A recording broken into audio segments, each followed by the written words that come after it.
하나님의 집, 하나님의 집이라고 제가 명명했습니다. 물론 이 하나님의 집은 17절 말씀에 있어요. 야곱이 루스에서 하나님을 만남으로 베델이라고 하는 베델, 하나님의 집이라는 이름을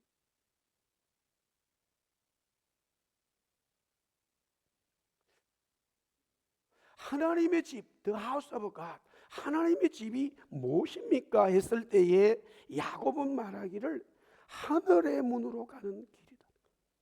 하늘의 문으로 간 하나님의 집은 분명히 이 땅에 연결되어 있는데, 이 땅에 자기가 돌을 베고 잠자고 있는 여기에 사다리가 연결되어 있는데, 그 집은 분명히 이 땅에 연결되어 있지만 하늘에 있더라 이거예요.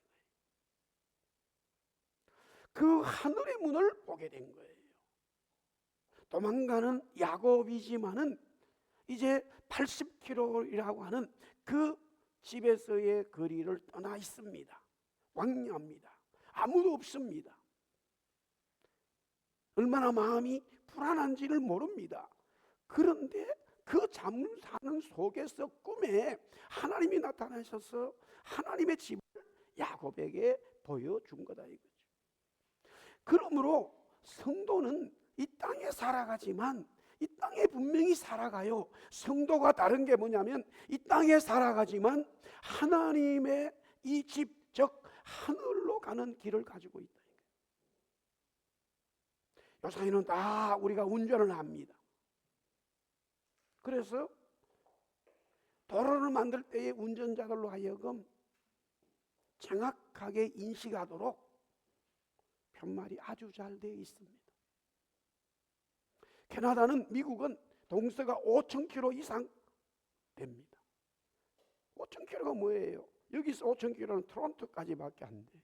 거기서도 한참까지 엄청난 땅이 넓혀져 있지만, 여러분들 우리 교회에서 나가서 96 에베뉴에서 좌회전을 하면은 176을 만나 바로 고속도로 들어가면은 기름 있고 시간 있으면 캐나다 끝까지 갈 수 있습니다. 정확하게 편말이 나와 있어요. 마찬가지로 우리가 이 땅에 살아가지만 우리는 분명히 이민자로 살아갑니다. 캐나다에 살아가고 있습니다. 그레이트 밴쿠버에 살고 있습니다. 그리고 각자의 삶의 직장들이 있고 삶이 있습니다만은 분명히 우리는 이 땅에 살아가지만 성도는 우리의 삶이, 내가 하고 있는 모든 것들이 하늘로 연결이 되어져 있다라는 거예요. 그래서 하늘의 문을 열고 아버지 하나님이 계시는 그곳으로 갈 수 있다. 그것이 바로 하나님의 집의 첫 번째 야곱이 고백한 거예요. 그래서 정말로 그 사다리가 하늘로 가는 문인지 길인지 어떻게 알 수 있지? 정말 넘버원을 타면은 캐나다 끝까지 갈 수 있느냐라고 우리는 순간적으로 생각할 수 있는데, 야곱의 또 마찬가지예요. 꿈속이었지만은 그 길, 사닥다리 위에 천사들이 오르락내리락 하는 것을 보게 됩니다. 야, 이 길이 하나님의 천사들이 오르락내리락 하는 거 보니까 분명히 아버지 하나님으로 가는 곳이구나. 그리고 끝까지 그 눈을 들어서 사닥다리 끝을 보니까 야곱이 생각한 대로 하나님이 거기서 여호와께서 서서 계시더라 이거예요. 그래서 이 하나님의 집은 하늘로 가는 문이다라는 말씀이죠. 주님이 땅에 오셔서 제자들에게 말씀합니다. 인자가 오르락 내리락 하는 것을 너희들이 볼 날이 올 것이다. 결국 그 하늘의 문은 그리스도였고 하나님의 집은 그리스도였다는 사실을 다시 성경은, 예수님은 말씀하고 있을 뿐만이 아니라 예수님도 우리에게 말씀하셨고 바울 사도도 말씀을 깨닫고 난 다음에 그리스도를 영접한 사람들은 하나님의 집이 되었다라고 말씀하고 있어요. 저와 여러분들은 하나님의 집을 소유한 자들인 것을 믿으시면 아멘 하시기 바랍니다. 우리가 이 땅에 살지만 이미 우리는 하나님의 집을 가지고 살아간다 이거예요. 분명히 영원한 하나님의 집이 저와 여러분들을 위해서 주님이 예비시켜 주셨지만 우리는 지금 그리스도를 영접함으로써 우리의 삶에 피곤하고 해야 될 일도 있고 여러 가지 일들이 있지만, 분명히 그리스도를 영접한 사람은 영적으로 이미 하나님의 집을 소유했다. 그래서 하나님의 집, 거룩한 성전이 된 것을 너희가 알지 못하느냐라고 바울 사도는 우리에게 말씀하고 있어요.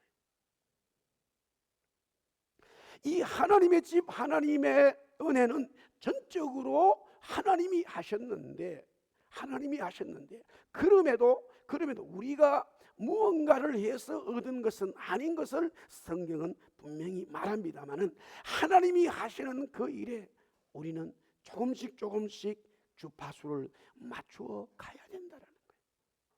주파수를 맞추어 가는 것이 보니까 에서는 계속적으로 부모님이 말씀하고 있지만 가나안 딸들과 결혼을 해서 이미 두 여인을 아내로 삼았고, 그것을 알고 있음에도 불구하고 또 이스마엘의 이 가문의 여자를 아내로 맞이하는 일이 벌어졌을 때에 부모님은 말합니다. 야곱에게, 야곱아, 너는 밧단 아람에 가서 거기서 네 아내를 구하라. 제가 말씀드렸어요. 밧단 아람, 즉 하란에 있는 사람들이나 이 가나안에 있는 사람들이나 별 차이가 없어요. 별 차이가 없어요. 이 세상은 다 똑같아요. 그러면 하나님이 우리에게 구원을 주시고 하나님이 우리에게 은총을 베푸시고 하나님이 역사하시는 것은 이 세상은 다 똑같아요. 어느 교회, 어느 성도 특별한 게 없어요. 똑같이 하나님의 은혜는 임하게 돼 있어요. 아멘. 문제는 뭐냐? 우리가 그 하나님의 말씀에 조금씩 부족하지만 순종하고자 하는 마음을 갖기를 시작한다는 거예요. 야곱은 사기꾼이에요. 하나님의 이름도 도용하고 아버지도 속이고 형도 속였지만 그래도 부모님이 말씀하시는 거기에 조금이나마 마음을 두기 시작하면서 그의 삶이 주님 앞으로 나가고 있다는 거예요. 지극히 작은 순종이, 지극히 작은 하나님 앞의 순종이 우리는 큰 하나님의 은혜를 받을 수 있다는 사실을 성경은 지금 진리로 살짝 말씀하고 있어요. 믿으시면 아멘, 할렐루야, 아멘. 예, 순종이 하나님의 역사를 이루어가더라 이거예요.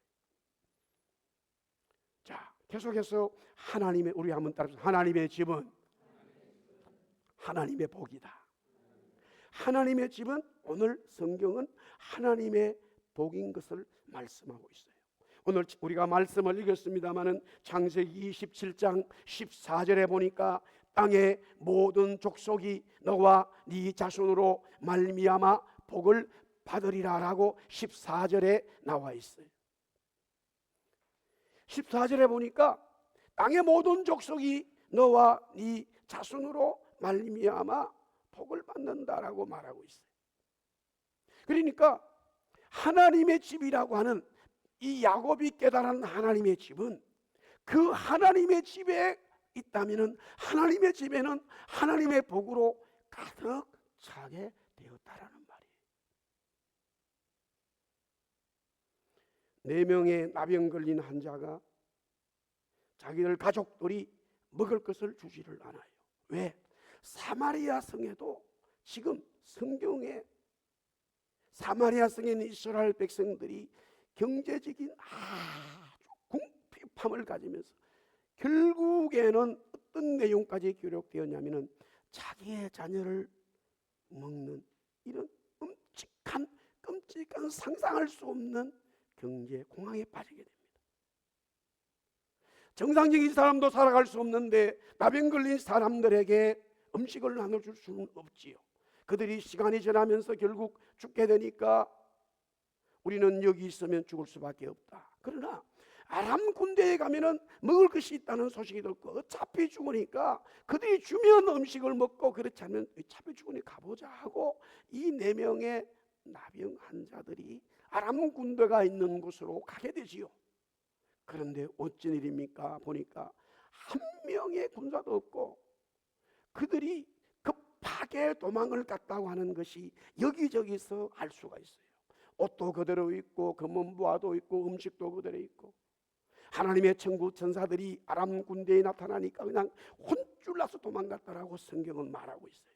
그래서 일단은 배가 고프기 때문에 이 나병 환자들이 자기의 배들을 채우게 됩니다. 배불리 먹고 살만하니까 주위에 보니까 뭐 귀한 것들이 너무 많아요. 그래 그것을 막 계속적으로 챙기는 거예요. 그러다가 어느 한 사람이 말합니다. 야 친구들아, 이 소식을, 이 아름다운 소식을 우리 사마리아 성에 우리 형제들에게 알려주어야 된다. 그렇지 않으면 해가 뜨면 우리가 저주를 받아 죽을 것 같다 말이야.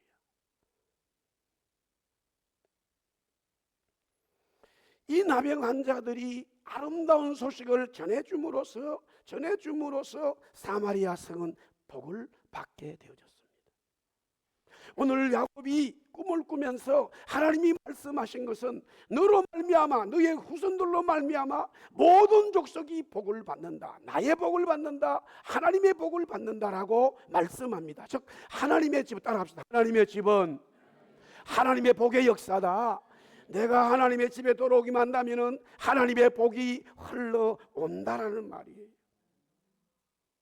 그러면 야곱이 본 이 하나님의 복이 뭘까? 성경은 오늘 세 가지로 하나님이 직접 야곱에게 말씀하고 있어요. 28장 먼저 13절에 보니까 또 본즉 여호와께서 그 위에 서서 이르시되 나는 여호와니라고 야곱에게 말씀하고 있습니다. 하나님의 복은 하나님을 만나는 거예요. 나는 복을 받았다라고 했을 때 나는 하나님으로부터 복을 받았어 라고 고백할 수 있는 그 복의 첫 번째는 하나님을 만나는 거예요. 따라서 하나님의 복은 하나님을 만나는 것이다. 할렐루야. 나병에 걸린 아람 군대 장관 나하만이 자기 집에 있는 소녀 하나, 이스라엘 소녀 하나 이야기를 듣고 엘리사를 만나게 됩니다. 엄청난 예물을 준비하여 군사들을 거느리고 이 엘리사의 집에 왔을 때에 엘리사는 그를 만나주지 않았어요. 그러나 두 마디의 말을 전해줍니다. 종으로 하여금 요단강에 가서 7번 씻으세요. 요단강에 가서 7번 씻으세요. 이 첫 마디와 그러면 내 병이 아주 새롭게 다 치료된다라는 말이었어요. 그런데 실제로 결과론적으로 순종하고 났더니만 7번 요단강에서 이 몸을 씻고 나니까 치료됐는데, 치료된 그 성경에는 이렇게 표현되어 있어요. 이 나아만의 살이 피부가 어린 아유와 같이 되었다라고 성경은 말합니다. 나아만은 아람 군대의 시리아의 최고의 권력자였어요. 그의 앞길을 막을 건 아무것도 없는데 어느 날 자기 몸에 나병이 발현된 거예요. 고칠 수가 없었지요. 그러나 그가 엘리사를 만남으로 인해서 치료받았어요. 그가 만났을 때는 자기 생각에는 나와서 장군님 오셨습니까? 하고 인사해주고 자기 위에 손을 얹고 기도해 주면서 그렇게 하면은 치료되고 또 자기가 준비한 이 많은 예물을 받고 그런 생각들을 했지만 아예 그 모든 절차가 생략되어지고 요단강에 가서 7번 씻으라는 말을 들었을 때에 화가 나서 자기 생각에 결국 아람에 가면은 시리아에 가면은 더 좋은 강물과 호수가 있는데 굳이 요단강 이 또랑 같은 물에서 내가 씻을 이유가 뭐냐라는 자기의 생각을 드러내게 되는 거예요. 하나님을 만나는 것은요, 가장 문제는 뭐냐면 내가 가난했다, 내가 부자였다, 내가 남자다, 여자다, 내가 한국 사람이다, 필리핀이다, 이것이 문제가 아니라 내 생각을 가지고 있는 것이 하나님을 만나는 것에 걸림돌이 된다는 사실이에요. 성경은 계속해서 말씀하고 있습니다. 어떤 사람이 어떤 관계없이 그 사람이 하나님 앞에 나오게 되면 하나님 만나주시고 그 사람의 이야기를 들어주시고 치료하여 주시고 하나님의 복을 주신다고 성경은 말씀하고 있어요. 누구든지 주의 이름을 부르는 자는 구원을 받고 누구든지 주의 이름을 부르는 자는 내가 주는 성령을 선물로 받는다. 할렐루야. 누구든지예요. 문제는 왜 그것이 죄지느냐? 내 생각이 항상 살아있어요. 내 경험과 내 생각. 나라고 하는 인간이 하나님 창조주와 자꾸만 내 순간적으로 비교가 되는 거예요. 비교할 수 없는 존재임에도 불구하고 마귀는 끊임없이, 다른 말로 우리의 육신의 소용은 창조주 하나님의 이야기를 자꾸만 비교하게 해서 우리는 우리 속에 자기의 생각이 들어가기 때문에, 나만이 자기의 생각을 내려놓자, 자기의 생각을 내려놓고 엘리사가 준 말씀에 순종했을 때에 하나님의 놀라운 역사를 경험하게 되죠. 나아만은 엘리사를 만남으로 구원을 받았어요. 성경은 계속해서 말합니다. 육신의 병도 치료됐지만 치료되고 난 이후에 그는 자기의 나라로 돌아가지 않고 돌아서서라고 말해요. 성경은 돌아서서 엘리사에게 와서 큰절을 하면서 내 주인이라고 고백해요. 자기는 종이라고 얘기해요. 그 당당했던 권력자가 엘리사에게 와서 자기는 종이라고 얘기하면서 이제부터는 하나님만 섬기겠다고 고백을 하게 되어졌어요. 왜? 이 나아만은 하나님을 만났어요. 엘리사를 통해서 하나님을 만났어요. 마찬가지로 우리는 그리스도를 통하여 하나님을 만나야 되는 거예요. 하나님을 만나는 것이 하나님의 복이고, 하나님의 복이 하나님의 집에 복으로 꽉 차 있다는 사실을 성경은 말씀하고 있어요. 할렐루야. 하나님의 복이 하나님의 집에서 일어나는 일인데 하나님을 만나는 거예요. 주님을 만나는 거예요. 주님을 만나는 거예요. 저는 늘 말씀을 드리지만 주님을 만났기 때문에 이 자리까지 올 수 있었어요. 정말로 이 자리까지 올 수 있었어요. 제가 실수함으로써, 할 수 없음으로써 난간이 된 것도 많이 있지만, 나와 무관한 것이 내 삶의 어려운 일들도 쭉 있었습니다만은 하나님이 도와주셨어요.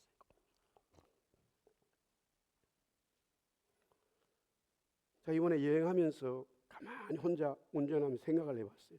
내가 내 스스로가 느낄 수 있는, 내가 피부로 느낄 수 있는 죽음이라고 하는 것이 몇 번 왔을까 이렇게 생각해봤어요. 첫 번째가, 그것은 저는 어릴 때이기 때문에 몰라요. 그건 제가 느낄 수 없는 거예요. 홍역이 걸려가지고 다 죽게 됐는데 그건 어머니가 저한테, 저는 몰라요. 그러나 첫 번째 사건은, 제가 느낄 수 있는 첫 번째는 군대에서 일어났어요. 저는 전초 수색대대에 군종병이기 때문에 뭐 2년에 한 번씩 멋진 말로는 화공작전이라고 해요. 화공작전. 불화자, 공격.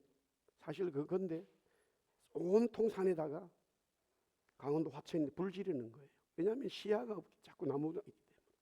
근데 그것이 시야의 문제도 해결하지만 중요한 것은 6.25 전쟁이 끝나면서 산에다가 엄청난 전투가 있었기 때문에 이 엄청난 무기들을, 폭탄들을 그냥 땅속에 묻어버렸어요. 그래서 2년마다 한 번씩 불을 지르면 저기서 빵 터져요. 비가 오고 막 상황이 달라지기 때문에. 저희가 이 교회가 바로 철책 앞에 있는 교회인데 부대원들이 나와서 이제 산에다가 불을 지르는, 그냥 도와준다고 불을 질렀어요. 다 병사들은 완전구장을 다 하고 있죠. 저는 그냥 저 혼자 유일하게 그냥 군복만 입고 그냥 도와준다고. 끝나고 나면은 좀 밥이라도 해줘야 되나, 초코파이라도 사줘야 되나, 어쨌든 그런 마음으로 같이 갔다가 한 20명 되는데 분대가 불을 지르고 한 10m 갔을 거예요. 10m 간지 모르겠어요. 바로 옆에서 터져버린 거예요. 산에서 굴러떨어진 수류탄이 지뢰가 터진 거죠. 지뢰가. 근데 그 순간에 저도 그렇고 완전 넣어버렸어요. 그래도 저도 군정병이라도 내가 전처 수색대원이면 막건을 맞구나. 걔들은 늘 훈련하니까 엎드렸지만 나는 군정병으로 얼이 빠져있다가 서있다가 난 죽었을 거야. 순간적으로 엎드렸어요. 야, 그리고는 그 병사들도 그렇고 저도 그렇고 며칠 동안 밥맛이 없어. 죽다 살아가지고 옆에 나무들이 그냥 그대로 다 나가버렸어요. 그냥 막 쫙 나가버렸어요. 지뢰가 터진 거죠. 대인지뢰라고 그러는데. 그러다가 신학교 와서 또 병 때문에 죽다 살았고, 여기 와서도 코로나 때도 죽다 이런 일들이 있습니다만, 그런 어떤 상황 속에 있을 때에 순간에 두려움이 없는 건 아니지요. 사람이니까. 그러나 그런 순간에 어느 순간에는 정말로 원론으로 들어가게 돼요. 그 원론이 뭐냐? 우리 한번 따라합시다. 나는 하나님을 만났다. 나는 예수님을 만났다. 할렐루야. 나는 예수님이 함께 하신다. 그 믿음이 우리 속에 있단 말이에요. 그래서 하나님의 역사는, 하나님의 복은 하나님을 먼저 만나는 거예요. 하나님이 뭘 주신가에 그 다음이에요. 하나님이 만나 주심. 지금 야곱은요, 아버지도 만날 수 없어요. 어머니도 만날 수, 형도 만날 수 없고, 지금 외삼촌 집에 가지만 외삼촌이 자기를 얼마나 대해 줄지 아무도 없어요. 광야에 혼자예요. 그런데 창조주 하나님이 자기를 만나 주었다. 그게 바로 하나님의 복인 거예요. 할렐루야. 우리가 이 땅에 살아가면서요, 여러분들 이런저런 일들이 있지만 정말로 하나님을 만나고, 그 하나님은 그래 장목사 한번 만나고 나가고 그냥 이야기가 끝이 작게 아니에요. 우리 한번 따라합시다. 주님은 나와 영원히 함께 하신다. 할렐루야. 한 번 만나 계속 만나주는 그 은혜가 있는데 우리는 실망하거나 두려워하거나 걱정할 일이 없어요. 오늘 그 하나님을 만나기를 바랍니다. 그 하나님 앞에 감격하기를 바랍니다. 아멘. 네. 그러면서 하나님을 딱 만나니까 이렇게 말하는 거예요. 나는 여호와라. 이렇게 우리 한번 따라, 나는 여호와다.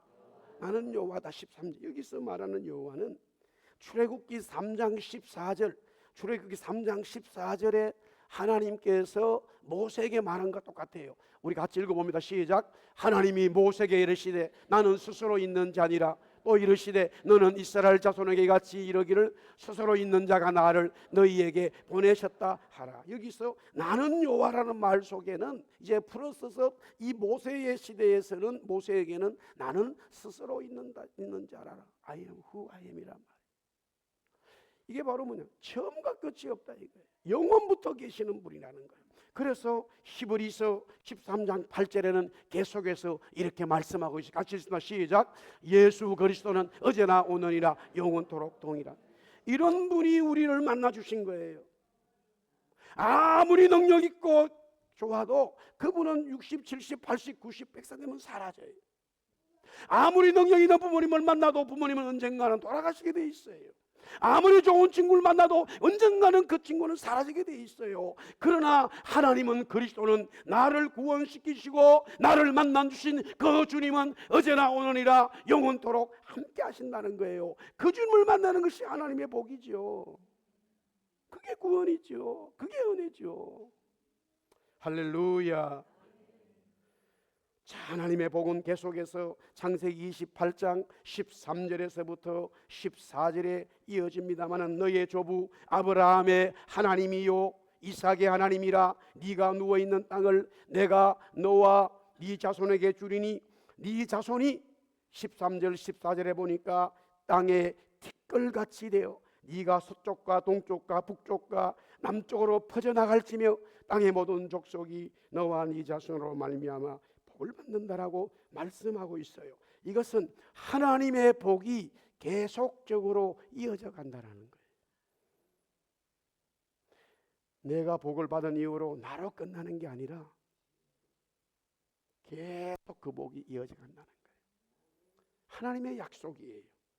지금 야곱은 도망에 와서 하나님을 만났는데 야곱이 신앙을 시작한 것이 아니라 이미 자기의 할아버지 때부터 하나님과의 신앙이 시작됐어요. 그래서 하나님은 야곱에게 아버지와 할아버지의 이름을 거명하면서 그때부터 내가 너희 가문에 너희에게 복 주기로 작정했다는 거예요. 그런데 자기에게 복이 끊겨지는 것이 아니라 계속적으로 자기의 후손들에게도 연결되어진다라는 말이에요. 이것은 놀라운 하나님의 말씀이에요. 놀라운 하나님의 말씀이에요. 우리 옛말에는 뭐 3대의 부자가 없다고 요새는 조금 더 가기도 합니다만 그래도요 끝이 있어요. 그러나 하나님의 복은 정말로 하나님의 복을 받기 시작하면 그 기도한 대로 하나님이 약속하신 대로 그 복은 계속 흘러간다는 거예요. 할렐루야. 이것을 야곱이 도망가면서 야, 이게 하나님의 복이었구나, 이게 하나님의 집에 있는 복이구나 깨닫게 되어졌다는 거예요. 그뿐만이 아니라 자기 가족만 복을 받는 게 아니라 나로 말미암아 모든 다른 사람들이 복을 받는다고 하는 말씀이에요. 계속해서 하나님의 언약은 퍼져간다는 거예요. 하나님의 언약은 나로 말미암아 주위에 계속 가는 거예요. 주님 말씀합니다. 우리 한번 따라서 우리는 세상의 빛이요 세상의 소금이라. 아멘. 빛이고 소금이기 때문에 빛일 것이고 소금이기 때문에 맛을 낸단 말이에요. 이것은 진짜 그리스도를 만난 사람들에게 나타나는 자연적인 현상이에요. 그리스도를 만난 이후에 그 사람으로부터 어둠이 물러가기 시작하는 거예요. 내 속에 있는 어둠이 물러가고 내 아내에게 있는 어둠이 물러가고 내 가족과 친척들과 친구들에게 나로 말미암아 하나님의 역사가 나타나기 때문에 어둠은 예수의 이름으로 물러간다 이 말이에요. 할렐루야. 어둠은 물러가고 하나님의 빛이 그 사람 속에 임재한다 이 말이에요. 하나님의 언약이 구원이 계속적으로 이어진다라는 말이죠. 이어진다라는 말이에요. 그러므로 우리가 조금 덧붙여서 지금 이제 이후에 야곱이 기도하게 되어져요. 그러나 야곱은 현실적으로 이제 우리가 다음 주에 보겠습니다만은 우리 한번 따라합시다. 야곱은 믿음이 깡이다. 없다 이 말이에요. 그래도 하나님이 응원해 주시는데 엄청난 은혜를 경험하면도 야곱의 기도가 조건을 달면 열애해주면 열애하고 뭐 할렐루야 아멘 이래야 되는데, 근데 가만히 보면 우리의 마음이에요. 하나님이 얼마나 은혜 주셔도 보면 항상 우리는 야 이게 맞나 이래 해야 되나 이 야곱이 있단 말이에요. 그 이야기는 우리가 다음 주에 계속 하기로 하고, 그럼에도 하나님의 언약은 가족뿐만이 아니라 모든 민족이 간다니까. 야, 그래서 우리는요 주님이 이 땅에 오셔서 성령 받으면 온 열방으로 가라 말씀하신 거는 나로 말미암아 가기만 가면 복음의 역사가 된다라는 거예요. 할렐루야, 할렐루야 하면 예. 마지막 하나죠. 창세기 28장 오늘 15절에 이렇게 돼 있어요. 내가 너와 함께 있어 네가 어디로 가든지. 우리 한번 15절 같이 읽어봅시다. 시작. 내가 너와 함께 있어 내가 어디로 가든지 너를 지키며 너를 이끌어 이 땅으로 돌아오게 할지라. 내가 네게 허락한 것을 다 이루기까지 너를 떠나지 아니하리라. 저 말씀을 잘 보셔야 돼. 자, 먼저 우리는 주님이 하나님이 야곱과 함께한다, 우리와 함께한다. 아멘입니다. 근데 가만히 보세요. 하나님이 떠날 때가 있어요. 언제 떠난다고요? 하나님이 야곱을 떠나요. 오늘 본문에 언제 떠나요? 하나님이 말씀하신 게 뭐라고요? 다 이루기까지, 그때 되면 떠나는 거예요. 이 말씀을 잘 기억하셔야 돼요. 이 말씀은 떠나지 않겠다는 말씀이다. 그거예요. 보세요. 야곱을 통해서 온 세상의 민족이 다 복을 받는데 아직까지 지금 그 복이 지금 진행 중에 있는데 하나님 아직까지 야곱을 못 떠난다니까요. 어떨 때는요 하나님이 굉장히 유머스럽게 말씀하셔요. 그래서 이렇게 말하면 되잖아요. 내가 너와 함께 있어 네가 어디를 가든 너를 지키며 너를 이 땅으로 다시 돌아오게 할 것이야. 나는 너를 떠나지 않아. 아주 근데 내가 허락한 것을 다 이루면 그때 떠난다고 역설적으로 말하는 거예요. 반대로 그 말은 나는 떠나지 않겠다는 거예요. 주님은 야곱을 떠나지 않겠다는 거예요. 아멘. 그러나 남자는 부모를 떠나야 돼. 자녀는 부모를 떠나야 되는 거예요. 그러나 하나님은 여러분과 함께 하신다는 사실이에요. 오늘 야곱이 하나님의 복이라고 깨달은 것은 야, 하나님이 자기에게 말씀하신 걸 다 이룰 때까지 함께 하는데 가만히 들어보니까 모든 족속이 다 구원받고 은혜 받는 그때까지는 지금 야곱은 생각지도 못해요. 그래 그 말은 이미 야곱도 알았어요. 딱 들으면 아, 하나님이 나를 떠나지 않는구나. 나와 항상 함께 하시는구나. 그래서 주님은 우리에게 말씀하시잖아요. 내가 너와 영원토록 함께하리라. 할렐루야. 사랑하는 우리 사랑하는 성도 여러분, 하나님의 복이 여러분의 심령성에 임하고 여러분의 가정과 기업과 여러분의 주위의 모든 사람에게 퍼져가기를 살아계신 예수 그리스도로 축원합니다. 그 복은 하나님 만나는 복이죠. 그 복은 하나님의 복이 계속 연결되지요. 그 복은 하나님이 내가 어디 가든지 무엇을 하든지 함께 하시는 복이죠. 그렇다면 우리는 우리의 삶의 기업의 가정에 우리의 모든 계획들이 하나님이 하시는 대로 이루어지기 때문에 절대 우리는 세상의 머리가 되지 꼬리가 되지 않는다 이거예요. 하나님의 말씀이에요. 그 진리를 붙들고 한 주간 승리하기를 살아계신 예수 이름 다시 한번 축복합니다. 주님 감사합니다. 하나님의 집은 바로 하나님의 복이었습니다. 하나님 만나는 것이 복이고 이 복받은 것이 나로 끝나는 것이 아니라 내 가족과 친구들과 또한 모든 민족이 나로 말미암아 복을 받는다고 하니 이런 하나님의 복이 어디 있습니까? 그러면서 하나님은 이 일을 이루실 때까지 나와 함께 하신다고 하니 하나님 내 삶에 이런저런 생각지 못한 어려움들이 있어도 하나님은 나와 함께 계심을 믿습니다. 그 믿음대로 살아가는 주의 성도들 다 되게 하여 주옵소서. 예수님 이름으로 기도드리옵나이다. 아멘. 우리